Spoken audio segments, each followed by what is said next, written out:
Sorry sorry sorry. তুমি একটা মেয়ে হয়ে এই বৃষ্টির টাইমে এখানে তুমি কি করে বেড়াচ্ছ? কিছু না। ও আচ্ছা, তোমার নাম? মোহনা। খুব মিষ্টি নাম তো। আচ্ছা, তোমার বাড়ি? এত কিছু তোমাকে বলতে যাবো কেন? তুমি একটা অচেনা ছেলে।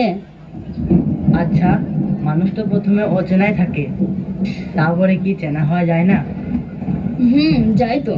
আচ্ছা, তোমার নাম? আমার নাম সোহেল। আচ্ছা, তুমি একটা কথা বলো তো, তুমি দেখতে এত সুন্দর কেন? আমি সুন্দর না। কে বলেছে তুমি সুন্দর না? তুমি আমার কাছে অনেক সুন্দর। একটা কথা বলি, বলো। তোমাকে না আমি মানে ভালোবেসে ফেলছি। তুমি একই বলছো?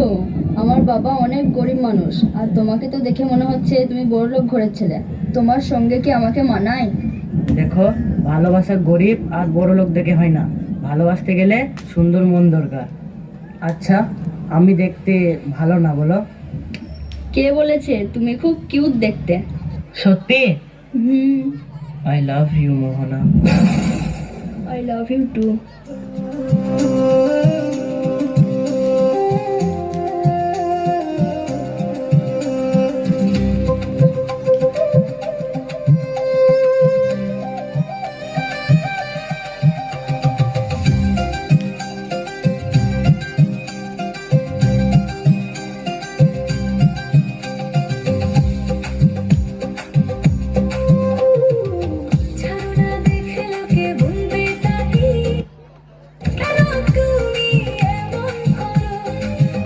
ধরে হবেটা কি, পারলে আমার হাতটা ধরো।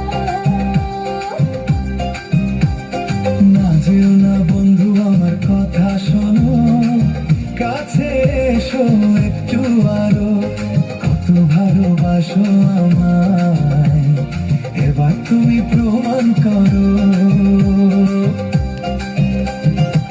ছাড়ো না, দেখলে লোকে বলবেটা কি, কেন তুমি এমন করো। কত ভালোবাসো আমায়, এবার তুমি প্রমাণ করো।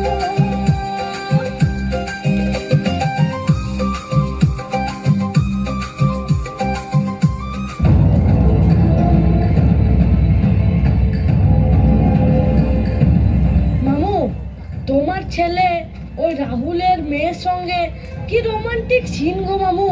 তুমি কি সত্যি রাহুল গরিবের মেয়ের সাথে তোমার ছেলের বিয়ে দেবে? কি বলছিস? তুই আমার সামনে দাঁড়িয়ে আমার ছেলের দুর্নাম করছিস? তোকে আমি শেষ করে ফেলবো বলছি। দুর্নাম নয় মামু, কাল আমি দেখেছি ওদের দুজনকে একসাথে, তাই তোমাকে জিজ্ঞেস করলাম।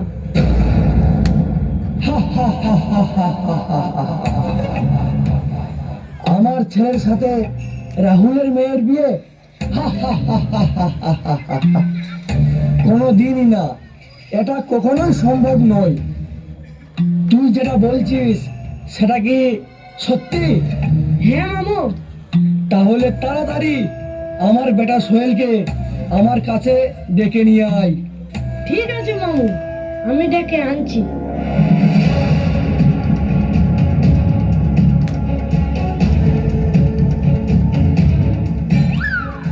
এই দেখো মামু, তোমার ছেলে। সোহেল, বলো আব্বা। আমি যেটা শুনছি সেটা কি সত্যি? কি আব্বা, তুমি কি শুনেছো?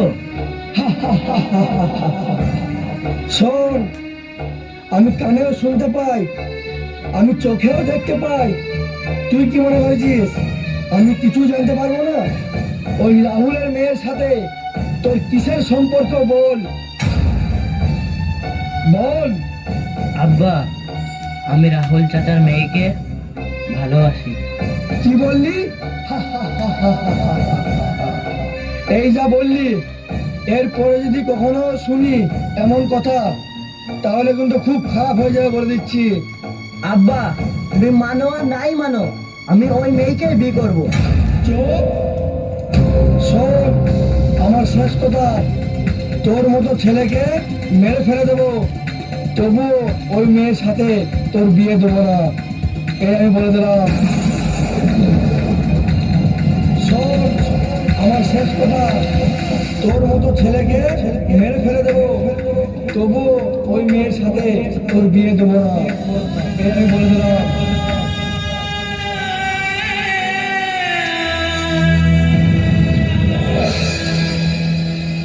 মা একটু রান্নাটা করে রাখিস, আমি একটু মাঠে যাব। আব্বা, একটা কথা বলতাম তোমাকে। কি কথা বল? তোমাকে যে কিভাবে বলে আব্বা, আমি কিছু বুঝতে পারছি না। বল মা, তোর কোনো ভয় নাই, তুই নিঃসন্দেহে বল। আব্বা, আমার বিয়ে দেবো না? বিয়ে? মা রে, তোর মা বেঁচে থাকতে আমাকে বলেছিল যে তোমার বন্ধুর ছেলের সাথে আমার মেয়ের বিয়ে দেব। আমার বন্ধুও রাজি ছিল, তারপর তারা হঠাৎ করে অন্য দেশে চলে যায়, আর দেখা হয় না। আর এখন দেখা হলেও চিনতে পারবো না। মা রে, আমি তাহলে একটা ছেলে দেখি তোর বিয়ের জন্য। আব্বা, ছেলে দেখতে হবে না। কেন মা, তুই কি কাউকে পছন্দ করিস? হ্যাঁ আব্বা, ওই পাড়ার সোহেলকে আমি খুব পছন্দ করি। ও ভালো তো, সোহেলকে আমিও চিনি, কিন্তু কিন্তু কেন? মারে, ওর আব্বা খুব বড় লোক, মনে খুব অহংকার। ও কি আমার বাড়িতে ওর ছেলের বিয়ে দিবে? তা আমি জানি না। আব্বা, তুমি একবার ওর আব্বার কাছে যাও, দেখো কি বলে। তাই তো রে, ঠিক আছে মা, আমি এখনই যাই, তো একটু দাঁড়া, আমি আসছি। ঠিক আছে।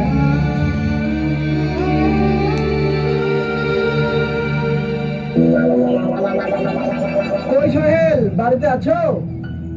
কে কে তুমি?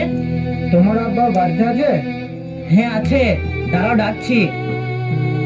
আব্বা, তোমাকে ডাকছে। কে ডাকছে? কি ব্যাপার রাহুল? ভাই, তোমার কাছে একটা আশা নিয়ে এসেছি। তোমার আশা আমি বুঝতে পেরেছি ভাই, যে আশা নিয়ে এসেছো সেটা কোনোদিনই হবে না। কি ব্যাপার, এটা কি মোহনার আব্বা নাকি? ভাই, ওরা দুজন দুজনকে খুব পছন্দ করে। আমার মেয়ের সাথে তোমার ছেলের বিয়েটা দাও না ভাই। চুপ চুপ চুপ। আর একবার এই কথা মুখে আনলে না, পুরো খুন করে ফেলবো। এই চল সোহেল।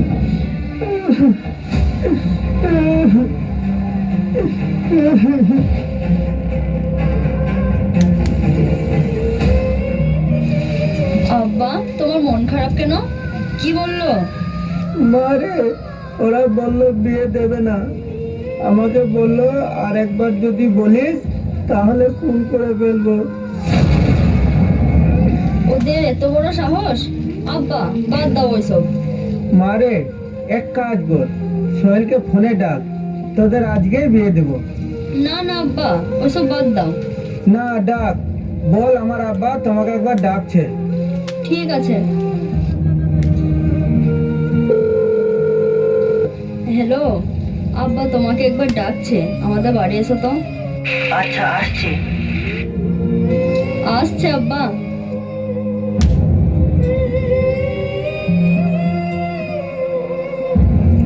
বলো চাচা। দেখো বাবা, তুমি কি সত্যি আমার মেয়েকে পছন্দ করো? হ্যাঁ চাচা, আমি ওকেই বিয়ে করব, ওকেই চাই। ঠিক আছে, একটু দাঁড়াও।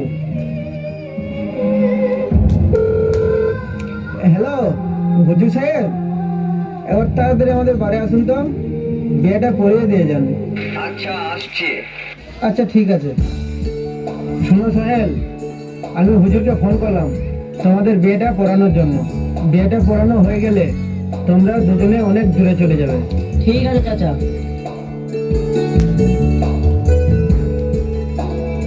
তোমরা বসো এখানে, এখানে সই করো তোমরা দুজনে।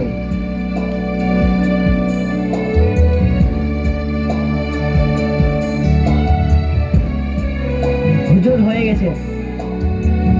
বিনা দাবি তো? হ্যাঁ হ্যাঁ। এই গ্রামের নিবাসী নাবিল শেখের ছেলে সোহেল শেখ তোমাকে বিয়ের প্রস্তাব পাঠিয়েছে, তুমি কি রাজি আছো? হ্যাঁ, রাজি আছি। এই গ্রামের নিবাসী রাহুল শেখের একমাত্র কন্যা মোহনা খাতুন তোমাকে বিনা দাবিতে বিয়ে করতে রাজি হয়েছে, তুমি কি কবুল? কবুল। ঠিক আছে ভাই, তাহলে আমি আসছি। ঠিক আছে হুজুর। মা মোহনা, সোহেল, তোমরা তাড়াতাড়ি কোনো দূরে চলে যাও, আমার কথা একদম চিন্তা করবে না। আব্বা, কাঁদিস না মা, তোরা ভালো থাক। চলো মোহনা। দাঁড়া! তোর এত বড় সাহস, আমার ছেলেকে ডেকে এনে তুই এখানে লুকিয়ে লুকিয়ে বিয়ে দিলি? তোকে আজ আমি মেরেই ফেলবো। ইয়াহ! আব্বা ছাড়ো, আব্বা তোমার মা বাড়ি কোনা ছাড়ো, আব্বা ছাড়ো গো।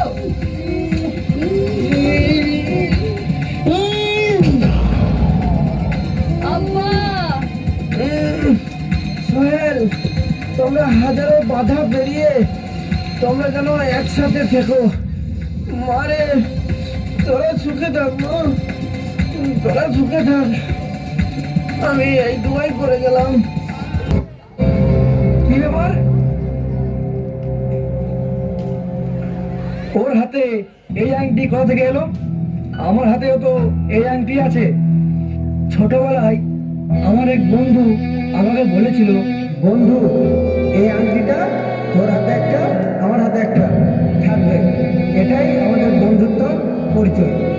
তাহলে এই রাহুলই আমার সেই ছোটবেলার বন্ধু? বন্ধু, এ আমি কি করে ফেললাম? সোহেল, আমাকে মেরে ফেল রে, আমাকে মেরে ফেল।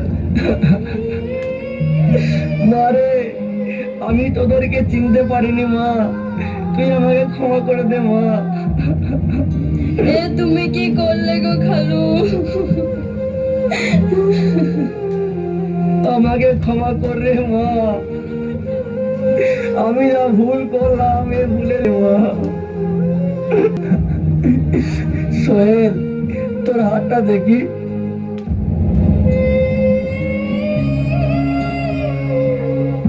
এইভাবে যেন এই হাত তোরা চিরজীবন ধরে রাখিস।